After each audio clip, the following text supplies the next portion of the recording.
तीन कृषि कानूनों के खिलाफ आंदोलनरत किसानों ने अब एक बार फिर सरकार को चेतावनी दे दी है। किसानों का कहना है कि उनकी फसल पककर तैयार हो चुकी है, लेकिन अगर अब सरकार ने मेरी फसल मेरा ब्यौरा पोर्टल के जरिए उन्हें परेशान करने की कोशिश की तो वो जमकर विरोध करेंगे। यमुनानगर में इसी के चलते किसानों के साथ साथ आड़ती भी सड़कों पर उतरे और मिलकर सरकार के खिलाफ प्रदर्शन किया और नारेबाजी कर विरोध जताया। किसानों का कहना है कि सरकार पोर्टल के जरिए नए नियम बनाकर उन्हें परेशान कर रही है। आज सरकार लगातार किसान को मारने का काम कर रही है। एक तरफ तो आंदोलन में किसान जूझ रहा है और दूसरी तरफ किसान ने अब की बार जो सदियों से चली आ रही थी गेहूं की हमारी फसल पककर तैयार है वो बिकने वाली है। सरकार ने एक नई लगाम लगा दी है। जो पहले हमारी 14% नमी की गेहूं खरीदी जाती थी, लेकिन अब की बार सरकार ने उसको 12% कर दिया गया है, जबकि होना तो ये चाहिए था कि उसको 15% करना चाहिए था, क्योंकि आज मशीनी युग है। पूरी की पूरी फसल कंबाइन से कटनी है, मशीन से कटनी है और समय कम रहता है किसान के पास। उसको बढ़ाना चाहिए था, जिसको घटा दिया गया है। ये भी किसान पर एक बहुत बड़ी मार पड़ी है।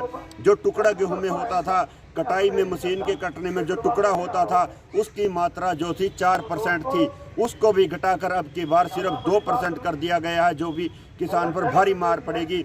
और इसके तहत एक मेरी फसल मेरा ब्यौरा नाम से पोर्टल जो पंजीकरण सरकार ने शुरू किया हुआ है, जब उसकी हमने आरटीआई मांगी गई सरकार से तो सरकार जवाब दिया गया। आरटीआई में हमने पूछा कि किस कानून के तहत आपने ये पंजीकरण शुरू किया है। उन्होंने कहा कोई कानून के तहत नहीं, यानी कि गैर कानूनी है। हमने पूछा गया कि आप इसको कब बंद करते हो, कब खोलते हो। उन्होंने कहा जब सरकार कहती है खोल देते हैं, सरकार कहती है बंद कर देते हैं।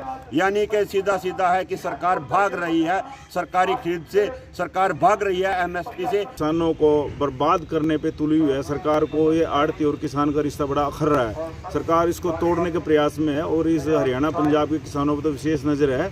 और सरकार से जब भी हमारी मीटिंग होती वो बार बार यही कहे थे कि हम हरियाणा और पंजाब से ज़्यादा प्रोक्योरमेंट करते हैं और दूसरे प्रदेशों में हम कम करते हैं, इसलिए अब हम आपके एमपीज कम हैं और इस सरकार में आपकी इतनी हिस्सेदारी नहीं है, जबकि यहाँ के सारे मेंबर पार्लियामेंट ही बीजेपी के हैं।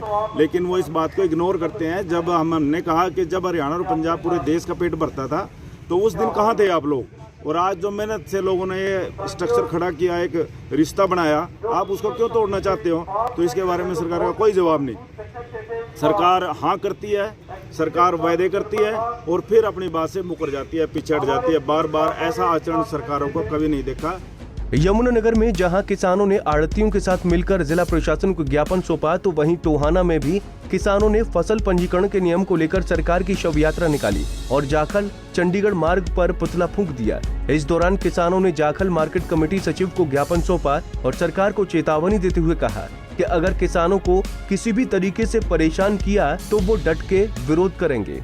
सर जो सरकार है जो एफसीआई के कानूनों में बदलाव कर रही है और मंडियों का निजीकरण कर रही है, उसके विरोध में जो आज हमने विरोध प्रदर्शन किया है और जो सभी किसान इकट्ठे होकर मोदी मंडली का पुतला फूंक रही है जी। और हम चाहते हैं कि जो पहले जैसे फसलें हमारी बिकती थी वैसे ही फसलें बिके और उसी तरह हम जमीन ब्यौरा नहीं देंगे।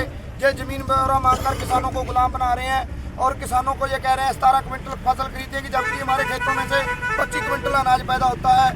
यह सरकार किसानों के साथ धोखा कर रही है। जो खेती कानून अभी लागू नहीं हुए उनको शर्तों में उलझाकर किसानों के ऊपर जबरदस्ती थोप रही है सरकार। अगर आपकी बता दें कि कृषि कानूनों के विरोध में किसान करीब 4 महीने से दिल्ली के बॉर्डरों पर धरना दे रहे हैं और कानूनों को रद्द करने की मांग कर रहे हैं।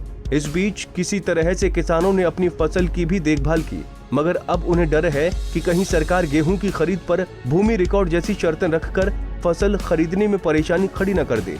ऐसे में अब देखना होगा कि सरकार किसानों को किस तरह से समझा पाएगी। यमुनानगर से सुमित ओबेरॉय और टोहाना से सुशील सिंगला, पंजाब केसरी टीवी।